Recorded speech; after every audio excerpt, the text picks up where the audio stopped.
Welcome to another episode of Show Me Your RAIDLOG, where we talk with industry leaders about how they use RAID logs and similar tools to help project managers succeed. I'm Kim Essendrup, co-host of the Project Management Happy Hour podcast and one of the founders of RAIDLOG.com. I've used RAID logs for years to save broken projects and to keep my own projects from getting broken, and I'm really excited to see how other leaders use theirs. With me today to talk RAID logs is Laverne Bennett. She's a seasoned project, program, and PMO professional with over 20 years of experience delivering projects in the UK. Leading projects has given Laverne experiences ranging from public relations campaigns to software development, law enforcement, continuous improvement, office moves, data migrations, medical device development and launches, mergers, acquisitions, divestments, and target operating model changes, which is, wow, that's a lot of great experience. Most recently, she has published a book, Your Project Mentor, to give career switchers, Gen Zs, insights and examples of what delivering a project actually really looks like. Her hope is that the reader can learn and explore what it takes to be a project manager and consider if it's the career path for them. Hi, Laverne. Welcome. Thanks, Kim. It's great to be here. I'm really pleased to be speaking with you. As you've mentioned, I am a contracting project and program manager, and I have been spending time speaking with quite a lot of people and mentoring about all things project methodology. Well, outstanding. And congratulations again on your book. Can you share Thank just a you. little bit about that book with our audience before we jump into talking about RAID logs? Sure. So the book came out of some experiences that I've had in the workplace, mentoring junior secondees. And from that perspective, they're obviously new to project management. And the book was a culmination of what I would be speaking with them about in one-to-ones over the year or two that they would be with me. So from that point of view, writing the book came quite quickly because it was based on live conversations and topics that had come up as they went through their own project executions. Well, that's great. On behalf of all of us that are, trying to get into project management, thank you for putting that out. And we'll have a link to that book in the show notes. So, Laverne, can I ask you a few questions about one of my favorite project management tools, the RAID log? Sure. I'm excited to explore RAID logs with you today. They are very useful and very mythical. Yeah, they can be. So let's start at the origins. Can you tell us a little bit about how you first learned about RAID logs? So all of my project methodology learning has been in the UK. So my specialism firstly was Prince 2. I did a Prince 2 training course, but it's not actually written out or explained as a RAID per se in that training course. So they've broken it down as initiation about what the project looks like. And from that point of view, it focuses on having a lessons log, a RAID register, an issue register, and a quality register. There is an iterative controlling stage process that has steps to update each of these respectively. So with regards to the origin story of a RAID, with risk being first for the R, the focus is more on the analysis of identifying, assessing, and controlling uncertainty. And those are the risks during the project, and as a result, improve the ability for the project to succeed. So from that point of view, Prince 2 is asking the project manager to think about how will the risk affect the business case, how will a new risk affect risks that are already registered, and of course there would be a focus on the risks probability impact, high, medium, or low, or sometimes a number between 1 to 5. The proximity, so how soon or when is that risk likely to happen? And then also a focus on the risk response category. So if it's a threat, would we want to avoid the risk, reduce it? Would we want to fall back or roll back, transfer it, accept the risk, or share a risk like with a third party? If it's an opportunity risk, there may be a choice to enhance it, to exploit it, to reject it, or to share it. And of course, statuses are either active or closed, and they are commonly ragged, right? Red, amber, green, based on that multiplication of the score of probability and impact. So that was RAID for R, rather, risk. Can I ask you a question about that? So, Mm. um, how soon in the project, how early in the project do you see project managers getting the most success out of starting their RAID log? When should they, when should they start pulling that up and getting ready to start entering their very first risk? Where in the process do you see that happening? So my experience and what I've been mentoring our project leads to do is actually assess the risks even before you do the initial kickoff meeting. So it's really important that when you have the project mandate and you're pulling together the business case and identifying all of your stakeholders for your RACI matrix, that you identify what the risks are, not only with regards to the resources you may need, but also how that execution may look, what constraints you have, time, cost, quality, but then also looking at external factors, political, environment, internal, external, and of course, technical risk as well, especially if you're dealing with IT or cybersecurity. I love to hear that because, as we all know, you can't make a change without incurring some kind of an impact. Mm. Do something and there are impacts, there's repercussions for everything you do. And so I totally agree. As early as you can, before the kickoff, if possible, start figuring out where can this train go off the rails? How do we keep it? All right. Yeah, I think exactly. next you were going to talk about issues. Yes, so we'll skip A for a moment. We'll move on to I for issues. Yes, and Prince 2 had identified issues or defined them as something that could be um, a landed risk or something that had come up that you hadn't anticipated at all. And so that issue is likely of a high priority. It could be medium or low, but in any event, an issue needs to be dealt with. There's a severity, which is commonly a number. Again, it could be between 1 and 5, a status, open and closed. And then according to Prince 2, which obviously over time, there are other categories which can be created, but they've identified it as either being a request for change or an off specification or a problem concern. So it's a lot more specific than risk. But of course, risk deals in uncertainty. So it could be all those different colors of gray. Whereas, of course, an issue is something that has already landed. So you're gathering information about it and then tackling it to resolve. Excellent. Well, not excellent if you have to fill that issues part out, but it's good that you have a place to manage it. Yeah, exactly. Writing it down is the most vital step, first of all. And with regards to the A and the D of the RAID log, I know you and I had a conversation about this in our previous calls. In my experience, the A could stand for action or it could stand for assumptions. The D could stand for decisions or it could stand for dependencies. But actually, these 4 items aren't covered formally as a structure within Prince 2. So from that point of view, it's probably more learned tradecraft around how you as a project manager develop and what you decide to include within your RAID log. It's the origin. The origin of RAIDLOG remains an enigma.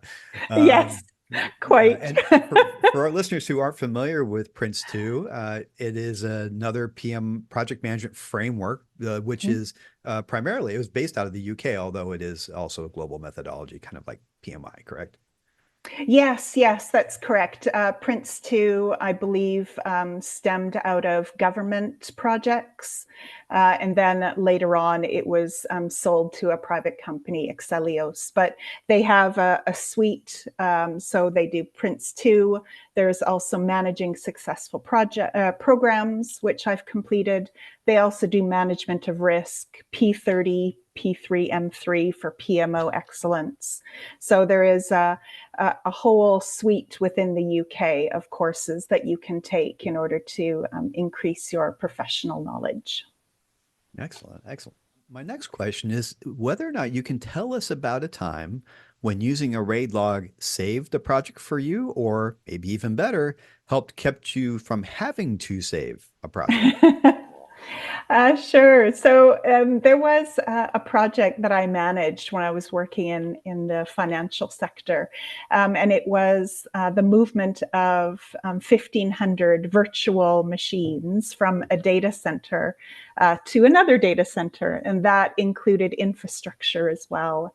So from that perspective, you can imagine that there were a lot of risks that we needed to identify, technical, resource, testing, understanding what information was on each of the servers and what business functions were reliant on having access to the information.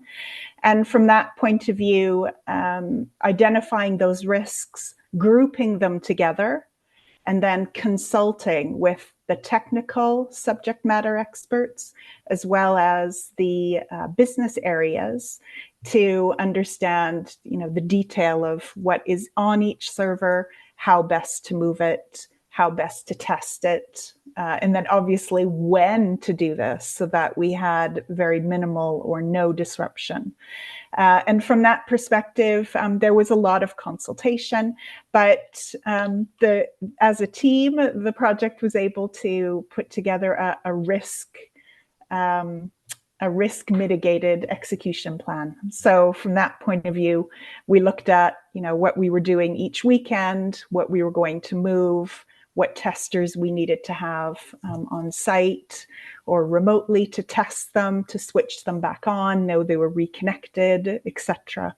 So from that perspective, having a RAID log and being able to pull all of those risks together and then consult with all of the affected areas, whether they were doing the activity or receiving the result or the output of that activity, was really critical. It's a really great way of showing how to mitigate risks where they aren't one-on-one. If you were to mitigate risks one by one, it's very difficult to understand what those dependencies might be. So as a byproduct, you're kind of doing the dependencies as well. But that was the example that came to mind. It's obviously high complexity, quite a lot of consultation, but everyone knew what risks we needed to mitigate, and we worked together in order to work through to have them all resolved in a robust and successful delivery. There are two things you mentioned there that really stand out for me. One of them is the way you talked about using the RAID log in a consultative way to work with your team. And I think that's really key to success in using tools like this and getting success from your team, is engaging the team, not sitting in by yourself, filling out these things by yourself in the dark room. Yes. Or talking with just one person. It's really a collaboration tool because your team is going to have diverse perspectives, and those different ways of viewing things, that input can really help us identify problems in advance and find ways to respond. I entirely agree, especially when you think about many organizations are customer first, whether, in my experience, whether it's in finance, you're wanting to provide pensions advice to people, or whether it's in policing and you want to be able to provide consistent service. If you're wanting to put customer first, you need to have that type of technical and business awareness for a risk. So there is quite a lot of consultation that happens. After the kickoff, you're able to then engage with your team and then be able to say, okay, are my risks that I've got so far accurate? What are we missing? And then take it from there. And the other thing you called out that I found was really interesting was the way you described reviewing the RAID log and putting together a mitigated plan in action for the following phase or your weekend activities. And I think that's really important for our viewers to keep in mind, is the RAID log is not the end of the line. It's part of the cycle. You identify Mm. things that could go wrong, and optimally things from the RAID log feed back into your plan to mitigate those risks. So I think that's a really important point for our listeners. Do you have anything to add in that specific area, Laverne? Well, I guess only an additional thought, I think, because you had mentioned that life cycle. Yeah. So, for example, in medical diagnostic tools, if you're creating a new product during the R&D phase and it needs to then be handed over into operations, a risk in one gate may close, or there may be a subsequent risk that you need to watch as it moves into the second gate. So something that you were able to produce within R&D as a product, you then need to make sure within operations that you're able to manufacture that and industrialize it and ship it. And so you can have a topic of a risk that changes over time depending on the gate or what area or phase you're in or whatever gate you're in. So it's about looking at, again, quality or what the customer experience will be. So there may be those kinds of topics where you're looking at a risk. It may be short term, but when you move into the next gate, the risk will take on a slightly different flavor, and be able to think ahead a little bit so that when you're mitigating a risk, you aren't doing it too short-sightedly. That's a really good point. Some of these Mm, can't live on, and they do evolve and change as the project. yes, yeah, exactly. So, as useful and as beneficial as RAID logs are, there can be shortcomings to them. Not everything is perfect. It's not a panacea. So can you share your biggest pain point when using a RAID log and how you dealt with that? So I think there is an illusion that the project manager owns the RAID log and is the only person that is going to be interacting with the RAID log. So I know we had talked a bit about consultation. And from that perspective, I think probably, and I talk a bit about this idea in my book as well, I've called it RAID OMG. So the OMG stands for ownership, mitigation, and good monitoring. Oh, So when I've been mentoring in the past, I've said, look, there's this idea that when they give the risk, whoever the SMEs are, or the stakeholders, they give the risk to the project manager and they think that's it, when actually every risk needs an owner, and the owner is the person who is the most likely to see that risk changing into an issue or lessening or changing in time scale. So you need to have the appropriate owner for a risk so wait, that it's monitored. can I ask you a question? Did you just say Yeah, the project manager isn't the owner of every single risk in the project? that's true. Yes. All right. I'm glad to hear that. Uh, No, it's absolutely true. I think many people think when they give the risk or issue, also they think that issues are owned by the project manager, but they aren't. What you need is someone who's able to own it, be able to talk to those people within their area around what is a suitable mitigation. If the risk was always owned by the project manager, can you imagine? We would be guessing what the best mitigation is. And we're too far away from that. Our specialization is to facilitate a project to execute it well. So in that way, it's really important that risks have an appropriate owner, that it is mitigated, that there is a mitigation listed, and that the owner facilitates and makes that mitigation happen. Of course, they can escalate to the project manager, for assistance around the resourcing and how to make that mitigation happen. But then that owner is then also the key person to monitor that risk going forward. Has it actually been lessened in its severity? Has the mitigation worked? Do we need to do another mitigation? What is the follow-on residual score of that risk? So I think from that perspective, the pain point of the RAIDLOG is they give the risks, but it's obviously quite important that the project manager knows that they can then distribute these risks in consultation to find out who is the best owner, and then make sure that that owner understands what their responsibility is. I totally agree. In fact, I find RAID logs are a great tool to help you learn how to delegate. Because if you're simply asking somebody to take responsibility, then you always worry, what if they're actually not going to do anything? But if you now have a log, you've got a project tool that you're sharing with your team and your stakeholders where you're able to call out responsibility and accountability for each one of these items, then it starts to make it easier for me, especially as a younger, newer project manager, to be able to delegate some responsibility and still have confidence that I can make sure things get done. Yes, I agree, and I have to say as well, with the advent of apps, like RAIDLOG, that ability to have team members listed, allocate risks to a team member, and then have them engage through an app, through a system, is much better than, earlier in my career, there was an Excel sheet that Yep. I would hold.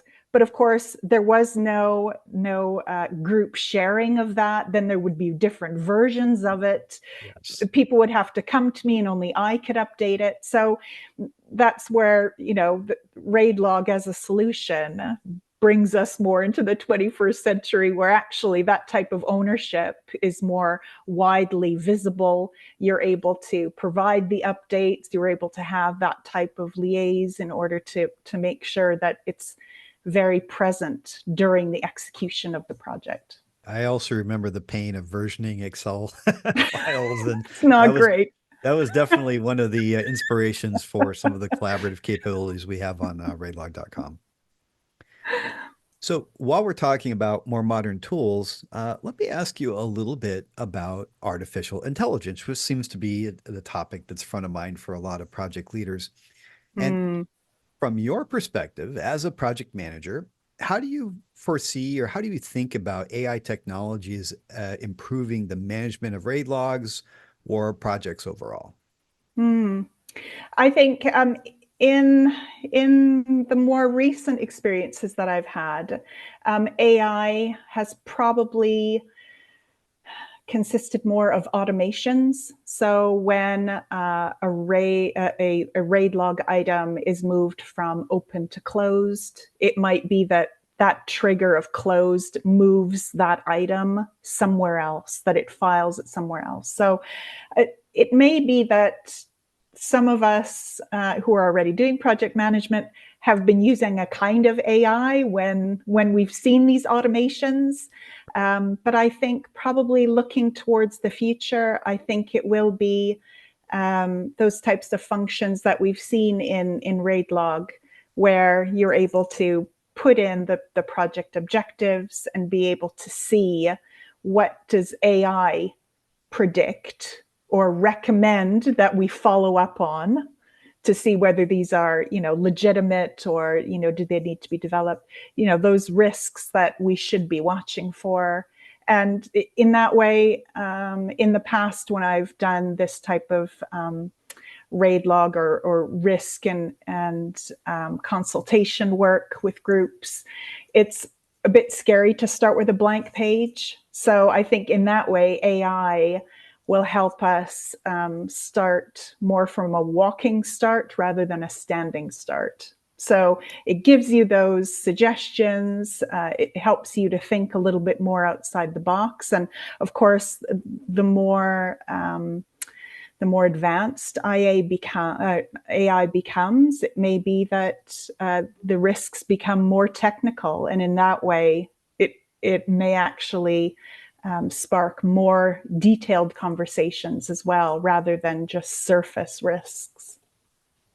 Yeah, absolutely. What we're saying on the technical side is we released actually about a year ago now, we released our first AI feature, and it still blows me away how strong the Mm, AI is in identifying risks. But that version of the AI doesn't know that you've had five similar projects in your organization over the last 2 years, and you've got a lot of lessons learned and risks and issues from those. So that's what we're getting ready to release later this year is an AI that gets even smarter and learns. We're calling it a smart mm. AI to learn from past items. And I think that's really probably where the industry is going is the ability to learn from past wins and challenges. Yes, I think you're right. And I know I've also been thinking a bit about this from the creativity point of view. And you've Mhm. made a really good point. Once AI has more data over time, this idea of lessons, many of us will have experiences of collecting lessons, but do organizations really learn from their lessons? So Yes. AI may actually be able to help us with that.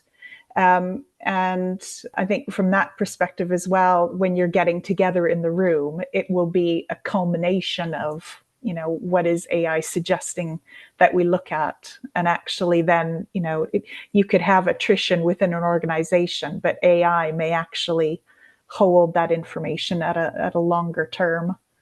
So it'll be interesting to see how that does evolve. I like what you said there, and it's I think it's really true. It's a good insight in that people will sort of come and leave in an Mm, organization, which is natural and normal, and usually they take their knowledge and their experience with them. But if you are able to do some knowledge capture, you can turn that information into knowledge that's owned by the organization, and therefore you have a way to have the organization be smarter, as it were. mm. I think the key thing is that we will always, I I think we will always need humans to make the decisions. I think we're a ways off. But, having the suggestions there obviously saves time, which saves money. So the consultation becomes a lot cleaner, a lot quicker. But it's probably those decisions around, are these the right risks? Okay. What are the mitigations? And that's where you get creativity, human creativity, because the AI wouldn't know that. They wouldn't know what cultural maturity is in the organization, what external factors or environments or what politics or they won't AI don't know that, so they wouldn't be able to have that nous to put together a mitigation plan. So I Yeah, think we'll it's always need people. We'll always need project managers. I agree. You need that human judgment. And that's really something that differentiates somebody who's a more mature project manager is the ability to have that experience and that judgment. And I would Mm, see maybe the role of AI is to help support and inform that judgment. I think it would be hard to replace that. agree. All right. So Laverne, let's moving on. I'm really curious if you've got a favorite tip or trick when using rate logs.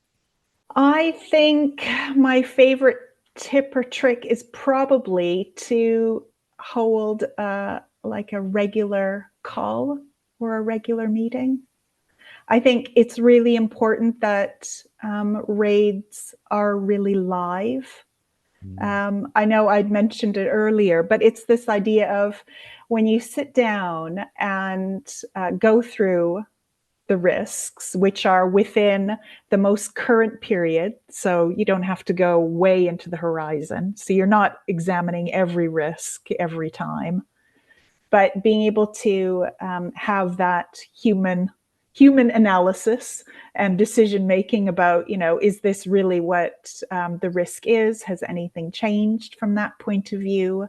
And I like to make edits straight onto a board, or obviously, if you're in a call, I would be sharing my screen and doing that online right. so that the information that's coming in can be seen live time. So, is this really the risk? And is this really the mitigation? Because I think it helps in collaboration for others to then see what we are agreeing in that meeting with regards to this risk and what we need to do.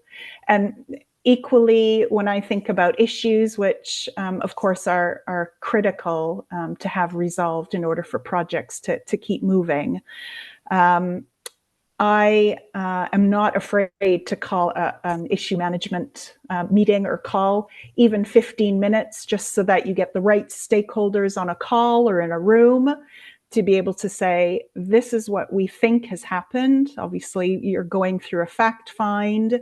You're wanting to know how you can turn off the tap, make the issue stop.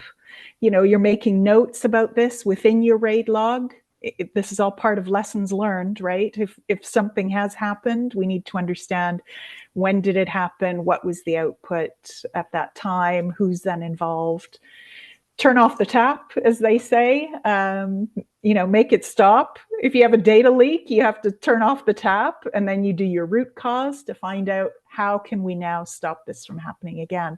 And having a good issue owner and calling those people together within an issue management call tells everyone that this is high priority. It doesn't have to be long, it just needs to be effective. And that, if you're a project manager, you know what you want to get out of that meeting.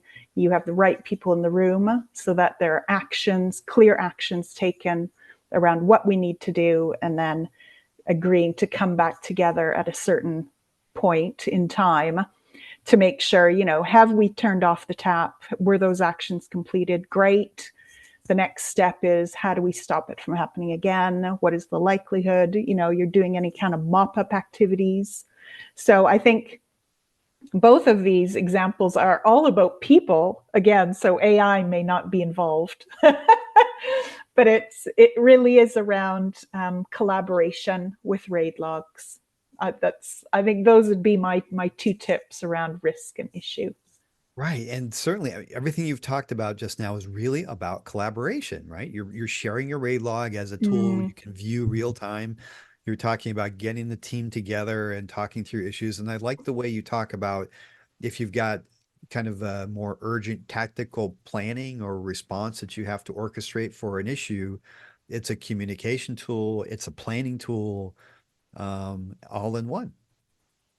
Yes, very much so. It can tell you where, quite quickly, there may be a hole in your plan. So your plan may have assumed A, B, C, D, E, and there may be a risk within B to E, right? But it's mitigating that risk that then informs the plan, and that's where you end up doing, a little bit more consultation. You're trying to ensure that the execution of the outcome of the project is that much safer. Well, Laverne, thank you so much for joining us and sharing some of your project management Oh, experience. If our audience wants to find out more about what you're doing, your book, or other any events, or if they want to make contact with you, how best can they do that? well, it's been fabulous to be here, Kim. I'm available through LinkedIn. If anyone does want to message me, I'm happy to field any queries or have a chat around project and program methodology. The book itself, Your Project Mentor, is available through Amazon and through Kindle. So if you're in North America, if you go into your amazon.ca or amazon.com, you should be able to see it there. Just type in Your Project Mentor. It's also available in the UK, but it is available in other countries as well. And I think you'd be fortunate indeed to have Laverne as your project mentor. So go check out her book. We'll have links to the books in all those different regions and Laverne's LinkedIn in our show notes. Laverne, thank you again so much for taking time to join us today and showing us your rate log. Thank you, Kim. It's been great. And for our viewers, if you would like to step up your project management game, you can check out our new RAIDLOG application at raidlog.com. We are bringing the tried and true RAIDLOG into the 21st century with the only platform that's totally dedicated to giving project managers like you the tools that you need to succeed in project delivery, starting with a good RAIDLOG. Come check it out at raidlog.com.